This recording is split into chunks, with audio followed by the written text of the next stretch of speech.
இப்போது சர்க்கரை வியாதி அதை பற்றி சின்ன ஒரு விஷயம்.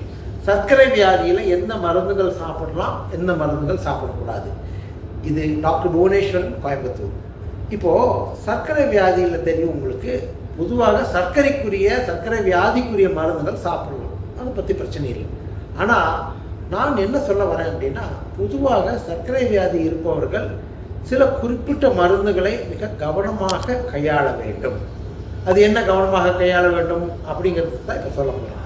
ஏன்னா பொதுவாக சர்க்கரை வியாதியின் காரணமாக நமக்கு ஒருவருக்கு தெரிந்தோ தெரியாமலேயோ சிறுநீரகத்தில் பிரச்சனைகள் இருக்கலாம், இருதயத்தில் பிரச்சனைகள் இருக்கலாம்.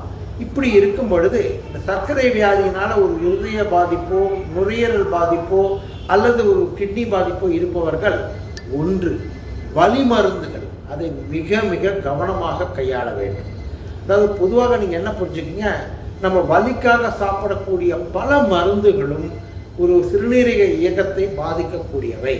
அதனால் பொதுவாக மருத்துவ பரிந்துரையின்றி சர்க்கரை வியாதி பல வருடங்களாக இருப்பவர்கள் இந்த மாதிரி வலி மருந்துகளை சாப்பிடுவதில் கவனமாக கையாள வேண்டும். ஒன்று.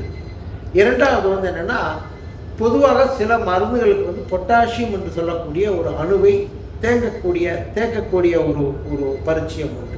இது என்ன அர்த்தம் அப்படின்னா, இது ஏஎஸ் இன்ஹிபிட்டர், ஏஆர்பி அப்படின்னு பொதுவாக நம்ம என்ன சொல்கிறோம், இந்த மாதிரி குரூப் பொதுவாக இவைகள் இரத்த கொதிப்பு அல்லது பிபி அதிகம் இருப்பவர்களுக்கு கூடக்கூடிய மருந்துகள். இந்த மருந்துகள் பொதுவாக என்ன பண்ணலாம், அவைகள் இந்த சர்க்கரை வியாதி இருக்கிறவங்களுக்கு, பல வருடங்களாக இருப்பவர்களுக்கு அவர்களுடைய பொட்டாசியம் அணுக்களை அதிகம் செய்து அதன் காரணமாக சில பக்க விளைவுகளை உண்டு பண்ணலாம். இது இரண்டாவது நம்ம பார்க்க வேண்டியது முக்கியமான விஷயம். மூணாவது பார்த்தீங்கன்னா, ஸ்டீராய்ட்ஸ் என்று சொல்லக்கூடிய சில மருந்துகள். இந்த ஸ்டீராய்ட்ஸுங்கிற மருந்துகள் என்னன்னா, பொதுவாக அவர்கள் சில காரணங்களுக்காக ஒரு மனிதனுக்கு கொடுக்கப்படுவது. இந்த ஸ்டீராய்டு மருந்துகள் பார்த்தீங்கன்னா, நம்மை அறிந்தும் அறியாமலேயும் மிக அதிகமாக சர்க்கரையை அதிகப்படுத்தி விடலாம். அதனால் இந்த மாதிரி இருக்கும் பொழுது அதில் சில முக்கியமான மருந்துகள் இருக்குது அந்த ஸ்டீராய்ட்ஸில்.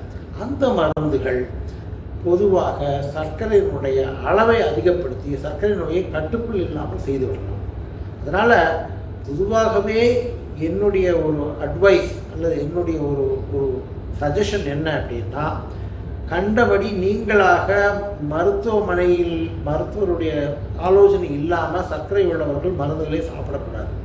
அதுலேயும் முக்கியமாக இந்த மாதிரி ஒரு பல வருடங்கள் சர்க்கரை இருக்கக்கூடிய ஒருவர், அவங்க கிட்னிஸை பாதிக்கக்கூடிய மருந்துகள், ஸ்டீராய்ட்ஸ் என்று சர்க்கரையை குலைக்கக்கூடிய மருந்துகள், மூன்றாவது நான் சொன்னபடி இந்த வலி மருந்துகள், இந்த மருந்துகளை கண்டிப்பாக தவிர்க்க வேண்டும். இது கூட பொட்டாசியம் அதிகப்படுத்தக்கூடிய அந்த பிளட் ப்ரெஷர் மருந்துகளையும் ரொம்ப கவனமாக கையாள வேண்டும். சாப்பிடக்கூடாதுன்னு சொல்லலை, மருத்துவனுடைய அறிவுரையின்றி சாப்பிட வேண்டாம்னு சொல்லுங்கள். புரிஞ்சுட்டிங்களா? வணக்கம்.